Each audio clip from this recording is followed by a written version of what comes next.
so without any further, Romina is our external secretary, and she's actually does a lot of work with different groups internationally. And recently, no, not recently, 2014, she went to the AFEM conference. It was the first of its kind in London. And so she's going to talk a little bit about her experiences there, as well as talk about anarchism and feminism and the state of it right now in the United States. I also want to thank both the Miami Black Rose Local and Florida Student Union One Struggle for also helping putting this together.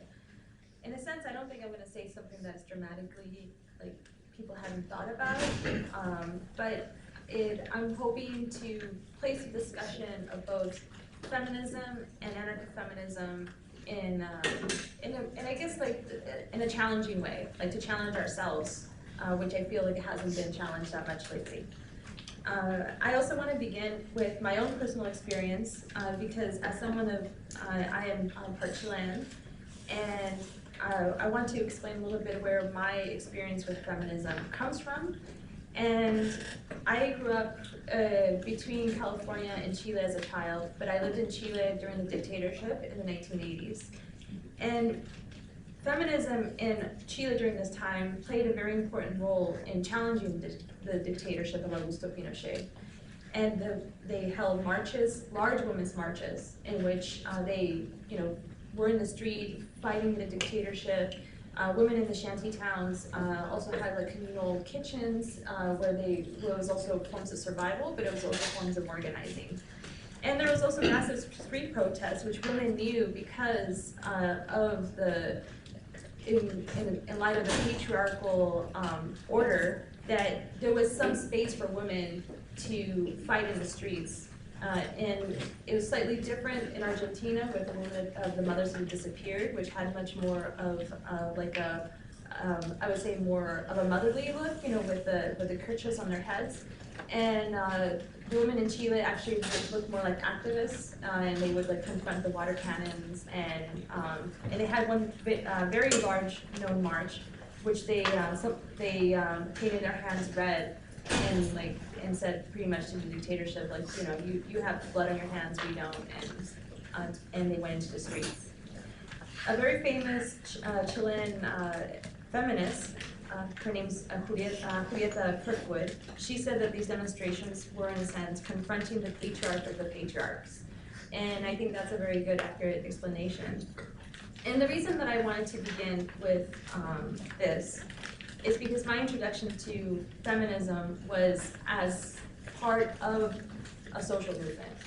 It was not in a other space or in a different space. It was actually very integrated into the politics of the country.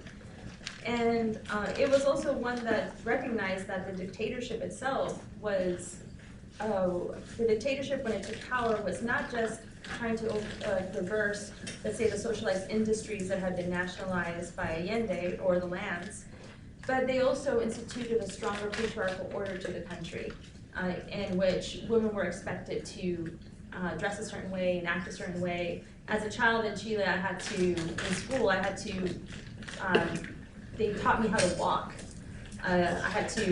They would make you, like, all the women get together and you had to walk back and forth. You couldn't, walk in big strides because it wasn't ladylike. You couldn't sit a certain way. Your uniform was always in a dress. Some of those things have changed, but nevertheless, this is the state itself was also implementing a certain kind of gender norm within Chilean society. Now, I want to begin there just so you can actually have an idea of where I also come from, my own experience, but also I want to use the recent Anarcha-Feminist, well, I'll use the short term AFEM conference in London in October as like my launching pad for both like discussion and critique. And I also want to then go into what I said, which I think is a very big thing to say, is like, what is the state of feminism in the US today? And is anarcha-feminism really that different? And then go into a few examples that I've seen recently around the world to kind of like bring that discussion about. Okay, so the AFEM conference in London was called by the Anarchist Federation in the UK, also known as AFED. And they made this call, I would say, close to a year before that the conference actually took place. And the conference, I thought that when the call was made, there was definitely a lot of interest, and I think it also reflected that there was a certain kind of need for some conference of this sort. The one issue that came up at first was that the original call for the conference was trans-exclusionary. It pretty much said only like women, bodies, can attend, and that was quickly challenged, and then a new call was made. But after that, the main discussion, I was on the listserv for preparing for this conference. The main discussion that took place for about 10 months leading up to the conference was perfecting the safer spaces, you can say, document for the conference. But when we were trying to discuss content, the actual content of the conference, like what are we going to talk about? Like, feminism does not mean the same thing to everybody. Anarchism does not mean the same thing to everybody. And every attempt that some of us made to have this discussion, it was pretty much stalled and stopped because it was like, well, let whatever be. And I was part of the helping prepare what they call the Latin American workshop, and then there was another workshop that was the Middle East workshop that I'm going to also talk about because that one was particularly problematic. I also gave a presentation on accountability and transformative justice. Now, there was also another issue that came up in preparation for the conference is that, one, we were not discussing our own political differences. That was clear, that was not going to happen. And then the other thing that took place was that the conference was like a list of causes. And I know we're in a university, but I'll be a little critical that in a sense it looked like an academic conference. Like, here are the list of causes, almost like the list of causes that exist in campus, organizing. Like, you're in this cause, you're in that cause. But it doesn't, in a sense, there was nothing that brought the whole conference together. Like, why are we all here except for this kind of vague anarcha-feminist unity. So anyway, I just wanted to lay that out so you get an idea for how the conference was organized. There was an abortion workshop too that I actually thought was probably one of the most successful because it actually put together different speakers who are currently fighting to, and in some places, legalize abortion. Like there was a speaker from Chile, a speaker from Ireland, and both places actually have created really vibrant social movements within that, talking about reproductive rights. So they talked about some of those experiences. And I also thought the workshop that I was part of, and I had a presenter, was a Scottish trans member of AFED, and we both talked about accountability and transformative justice. And actually that was probably the most honest discussion that I heard of people talking about their own experiences with attempting to, with mostly relations of accountability and transformative justice with questions of sexual assault and gender violence. So that was definitely a very good discussion. And it was good because we also discussed questions of when you're trying to carry out accountability processes, both be very centered on survivor centrism and also survivor autonomy.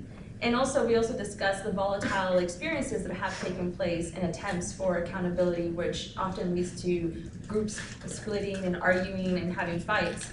So, in a sense, people kind of reflecting on some of those experiences was also very helpful because if we don't have those discussions, we're never going to be able to confront this even further.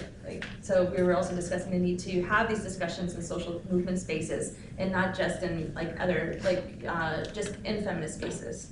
We need to bring those discussions in in our unions and other places that we're part of. And we also had an interesting discussion about, I would say, a critique of the term rape culture. And partly because we discussed that the term is not itself that the term is, there's anything wrong with the term, but sometimes the overuse of the term kind of minimizes the whole spectrum of gender violence. It places that is particularly like rape as like the worst and only thing that can happen to a woman. But the questions of like gender violence in general, from like physical abuse and hitting, kind of gets left out and in that term. So we were discussing also how in cases of, especially in like working class communities, experiences with like physical violence is actually much higher than questions of like percentages of rape. So what happens if are we also, in a sense, like making that invisible by not also talking about the spectrum? We also discussed different terms that exist in different countries. In a sense, like for a long time in the United States, I think it's still used, the term domestic violence. In Latin America, they've moved away from domestic violence to gender violence and other terms to kind of like break out the idea of just the domestic household into like a broader kind of spectrum as well. And so it's actually, I think, also helpful to hear how different places and different, from the movements have evolved differently to have these different like terminology that comes about. And also a reminder, which I'm going to go into in our another discussing the Middle East workshop, that at times, especially my experience with U.S. feminism, has been forgetting that other places in the world don't use the same terminology, don't have the same understanding of certain terms and certain and it's almost like they are very hypercritical if someone doesn't know how to use those terms.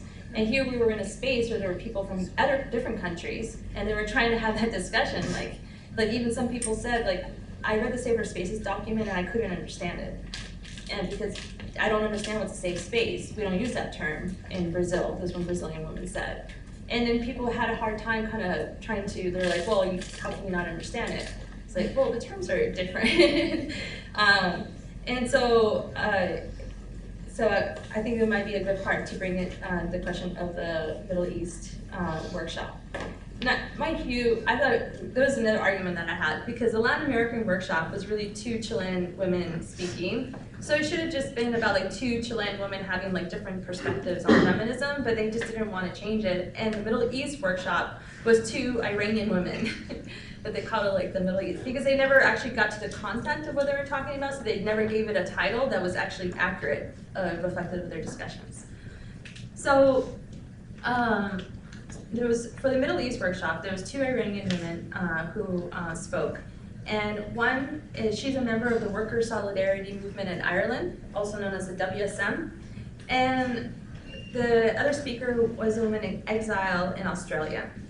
Leading up to the conference, there was some discussion on the, where they kind of laid out, this is what we're going to discuss. And the WSM member in Ireland, when she saw the outline for the other woman, the exile in Australia, she noticed that her outline had some Islamophobic points in it, and she was just like, hey, I think we're going to have some serious disagreement here, and was trying to kind of like have a discussion, like, I don't even know if this should even be at the conference, like, should she even speak at the conference? And the conference organizers in the UK, in a sense, they didn't want to get involved in a debate between women of color. So they just were like, we don't know. We're just gonna let this be. And so it happened. I don't know what else to say. So the 2 speakers spoke, the WSM, she spoke first. And then the woman who was Skyped in from Australia. And she made some points about that were Islamophobic, pretty much if you get rid of Islam and all Islam people who are Muslim, then Iran would be better, like if we just get rid of them. And then she used like adjectives that I probably won't even say. So she, and the other speaker, Farah, she said she just cringed, she didn't know what to do at that point. But then an interesting thing happened that the speaker who was Skyped in, then she started to speak about experiences with, female experiences with state violence in Iran. And then the crowd immediately reacted, and like some people were like, you know, how dare you speak to us without a trigger warning? And then the woman who was Skyped in, her English is like her 4th or 5th language. So she also didn't understand the word trigger warning. And then when the moderator tried, or the person who was moderating the talk was trying to explain, she said, oh, can you use other words? Can you not like talk about that? And then she was like, why are you British imperialists telling me that I can't speak about our experiences? And then some people left the workshop because they were like mad. But the question of that, what I just explained just now, of not understanding that she didn't understand the word trigger warning, not understanding that like when people experience state violence, talking about it is a form of resistance, and silencing her, especially, you know, a woman who is, you know, white and from the United Kingdom, telling her you can't, you know, use other words, how it would reflect on her. So like that was actually never discussed afterwards, which was very upsetting. And I also started to think about that a lot because my also experience in Chile, I did not experience state, like particularly, like I didn't experience torture and things like that in Chile, but we had family friends who were tortured and who lost, you know, some of their family members were disappeared, people in my neighborhood. And for me, it was a form of resistance when I would come back to the United States to try to talk about these experiences in Chile, where it was pretty much, I was usually kind of ignored or told like not to talk about it, this is not a place, why are you being so critical of the United States?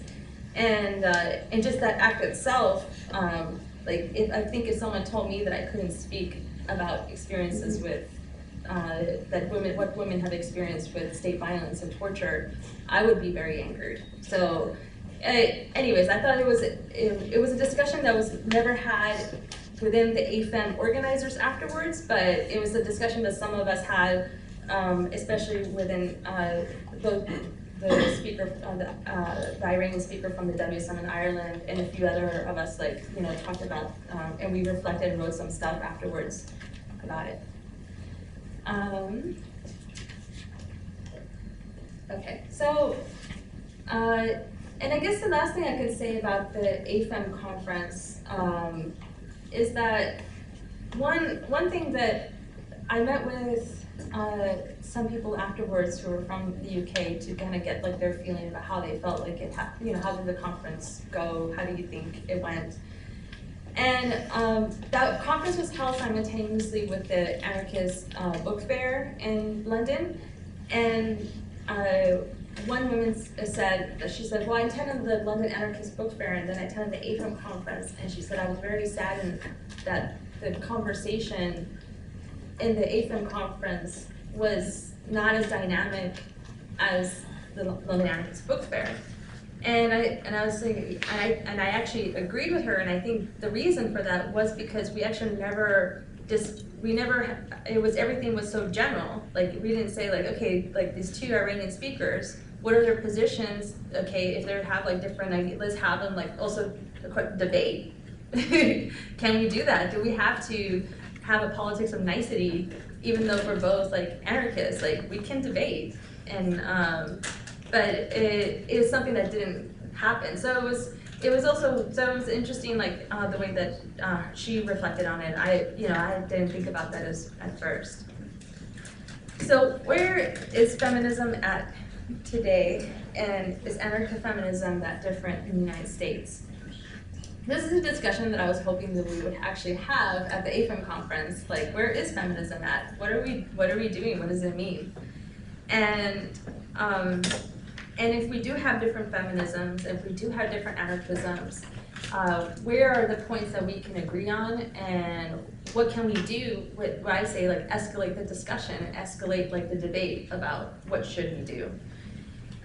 So I think I want to begin with mentioning both the sentencing of Purvi Patel and Marissa Alexander. Both actually received 20 years in prison, and I assume that a lot of people already know these two cases. That I think that's a perfect example of where the state of feminism is at in the United States right now. it has failed, totally failed. And I think one thing is also that US feminism has been very complicit in also supporting the capitalist order. If you look at mainstream feminist organizations like the National Organization of Women now, or Feminist Majority, the focus is vote Democrat. And every time, even in the 90s, when I was part of like abortion clinic defense stuff in the late 90s, a lot of the discussion was, but if we put in more Democrats, they'll put more cops and protect the clinics. It's like, no, that's not what we want necessarily. And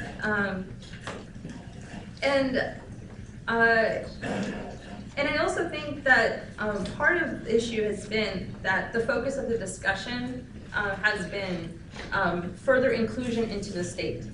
So feminism means you get the vote, you can become a politician, you can become a CEO, and it's further inclusion, wanting pretty much what I say, like to be at the table, you know, at the capitalist table.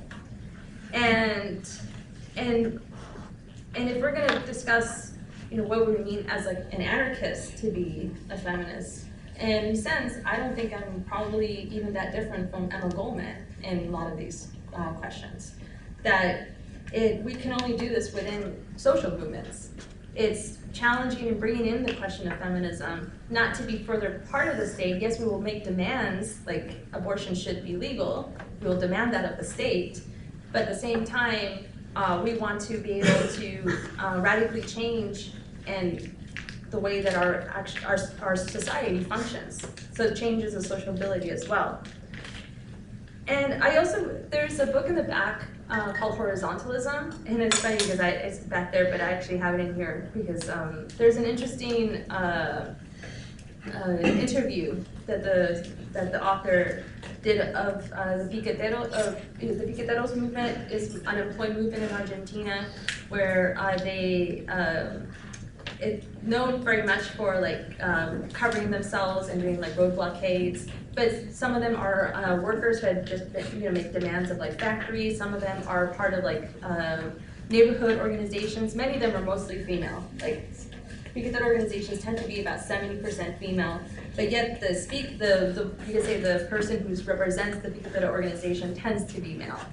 But a lot of that has been changing, and so there's been this debate. Now in Argentina, there's been the rise of a movement to legalize abortion. And so in this book, the author asks a piquetera about the demand for legal abortion. And she says that abortion, if we don't demand, she said, we can't just demand that abortion just be legalized. Because by just demanding that, we're in a sense committing violence against poor women who cannot pay, or even women who, it's not even a question about women who want to have children and not making it a social burden. So she said, we demand that abortion be legal and it be free. We also demand that sex education should be available for all. And I thought that was actually a very interesting discussion because I know that was a debate back in the 70s in the women's movement. And people knew that as soon as it was legalized, that the continual fight for it to be accessible to all was just it was just left to the side. Like, okay, we accomplished legalization, now let's move on. And part of that is, I think we've seen also the rise of the private clinics in the United States, of abortion clinics being like in a private place, and not a private place, but like a private company,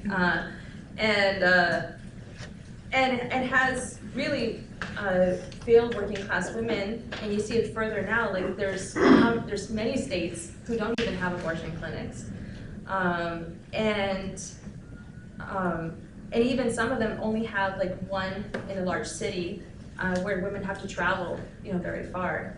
One time I did clinic defense in Birmingham, Alabama, where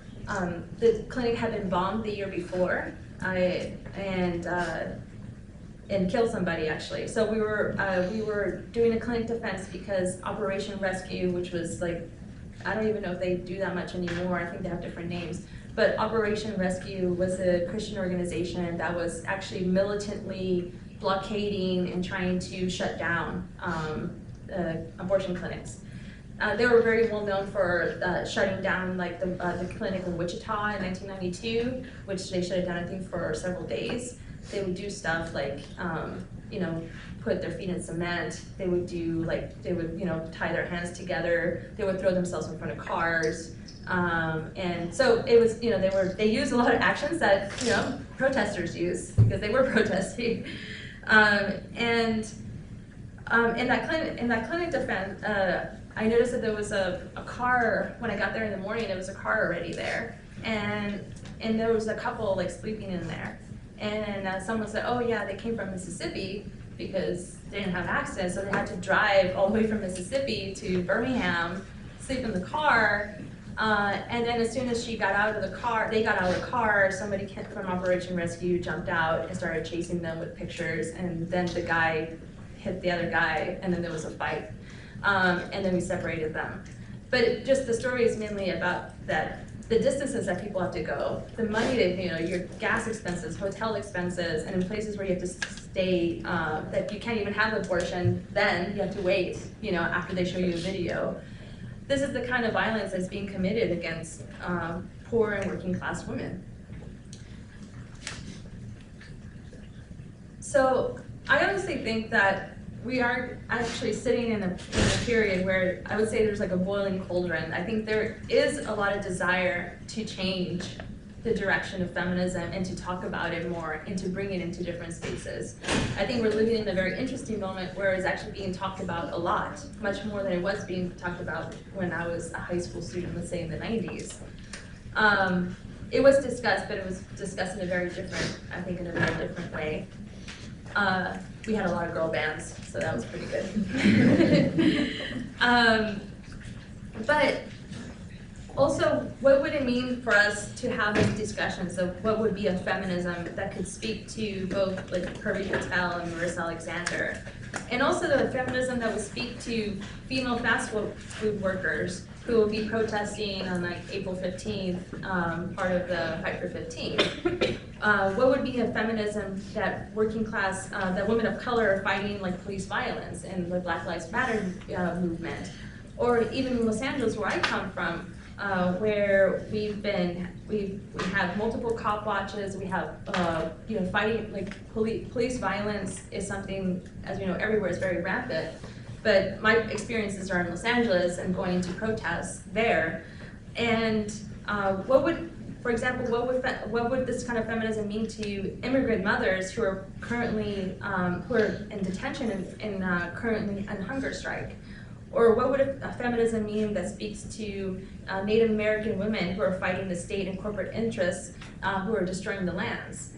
If we talk about what we want to create feminism, sometimes I feel that we sometimes are discussing only within like the university spaces, but not that that's wrong, but we also need to involve ourselves into broader social movements to get a feel like feminism is also, like I said, like with the dictatorship, it was also fighting dictatorship. That was not feminist, that was definitely feminist. But my feminism is definitely not Hillary Clinton's feminism. Because we know that with most likely in leading up to the next presidential election, that a lot of mainstream feminist organizations are going to be organizing. They're going to be organizing and say, like, this is going to be our moment. And I would say it's a great opportunity to challenge that. To challenge that as like, no, that is not going to change things for us. Like, it's not going to be the kind of feminism that we want to see. And I would like us to try to figure out how we can escalate feminism, not just being, what I would say, reactive to what are attacks, but let's think of like beyond just the attacks we're facing, but also the kind of society we want to see. Can we be prefigurative in thinking about like expanding feminism? And so that's why I kind of like tried to use the word escalate feminism to think, like, to in a sense try to create an offensive rather than a defensive. So I don't have answers to all these, but this is the kind of stuff that I think it would be interesting to have a discussion about, because it's different to go to a rally where you're saying, please don't take legalized abortion away from me, versus going to a rally and say, like, abortion not only should remain legal, but we demand also these other things. We think all these other things should also happen, and we should challenge the system, and we want to accomplish this. That kind of, I think, both like confidence and like bringing that kind of perspective would definitely begin to change things. People always say it's good to give some examples, and I think it's true. Because sometimes you kind of talk about ideas, and like it just kind of like, okay, those are good ideas, you know, but is anybody trying some of these things? Now, I wanted to give a couple of examples that I actually thought was kind of interesting. One was very recent with female Chinese factory workers who want to strike. I don't know if some people heard about those recent strike wave. And some feminist organizations or a group of feminists started to do do support work for the striking women. And they would do things like take photographs and media coverage, give exposure, write articles, and do whatever they can to like support this. And they and then the government arrested several of them for their activities. And they actually wrote a very interesting piece that I think came out in LibCom, which is the anarchist website from the United Kingdom, in which they actually began with a quote from the movie that came out. Pride, yes. Because you made a call, yeah. The movie Pride, which is about a gay organization, a queer organization in the UK that supported the miners' strike in the 1980s. And it's actually, besides the movie that just recently came out, there's a documentary too that's out on YouTube if people want to look at that. It's actually, it's actually very interesting and I really much enjoyed that story. But they began with that narrative partly because they're saying like the need to, like as feminists, they needed to kind of integrate themselves into what they saw as like the most important like working class struggle that was happening in China at the time. And in itself, they were bringing in feminism into those spaces. And it's not like they were bringing in like preaching, because the women who are on strike are also doing their own type of feminism too. But it's like, we're gonna do support work. We're gonna do whatever you need or whatever you think would be helpful, we'll do this. And I guess I do want to give a little bit of caution that sometimes this come off as like a savior, like we're gonna come and give you poor downtrodden people support, but it's not like, I thought it didn't come off that way at all, that it came off like more like, you know, what do you need of us, and we will do it. There was another organization in Chile called La Sala, which is an Anarcha-Feminist organization, and they, last year, they participated in a port worker strike. And they went, both participating in the rallies, and afterwards they wrote a pamphlet interviewing some of the port workers. And what was kind of interesting was the pamphlet itself wasn't only interviews with like female identified people who are port workers. It was actually interviews with port workers, both like male port workers who were beaten on the picket line, and other, you know, also female port workers as well. And they mentioned in the pamphlet that some feminist organizations are like, why are you going to that? You know, like there's mostly men who work there, so why go there? And well, yes, it's mostly men, but it's not only men. There's also some women. But also their political, what they believe is that it's not about just changing like spaces that are majority female, but it's also bringing in feminism in these places that are male. We want to change the culture in general society, even though actually most of their work that they do is with domestic workers. So that is actually more of their on the ground, like regular work and such. So I wanted to, these are kind of some like the main outlining points that I wanted to make, and hopefully I want to then like us have a discussion about some of these like things, like both ideas and experiences of how we can like begin to kind of push the question of feminism. And the thing is that I know probably a lot of people here are part of social movement, so it's not like I'm speaking to people who are like don't even believe this. They practice it and they do it too. But also we face challenges when we try to implement it as well. And so it'd be helpful to hear some of those, also some of those experiences. Now I want to end, and this might seem kind of strange, with a quote from, people know who Loretta Lynn is? Yeah. The country singer. So she has a song called One's on the Way. And I'm going to just read the first part and the last part of her lyrics. Because I thought it was interesting. She wrote this song in the 1970s. No, probably early 70s before abortion became legal. But the pill was legalized already. So she said, this is her lyrics. They say to have her hair done, Liz, Elizabeth Taylor, flies all the way to France. And Jackie Onassis, and Jackie's seen in a discotheque doing a brand new dance. And the White House social season should be glittering and gay. But here in Topeka, the rain is a-falling, the faucet is a-dripping, and the kids are bawling. One of them is toddling, and one is crawling, and one's on the way. And then in the end she says, the girls in New York City, they all march for women's lib. The better homes and gardens shows the modern way to live. And the pill may change the world tomorrow, but meanwhile today, here in Topeka, the flies are a-buzzing, the dog is a-barking, and the floor needs a scrubbing. One needs a spanking, and one needs a hugging, and Lord, another one's on the way. So I actually thought that was a very interesting capturing of the moment. Like, she's welcoming the pill, and she's saying, great that women are marching, but here in Topeka, what's gonna happen to me? So that's my talk.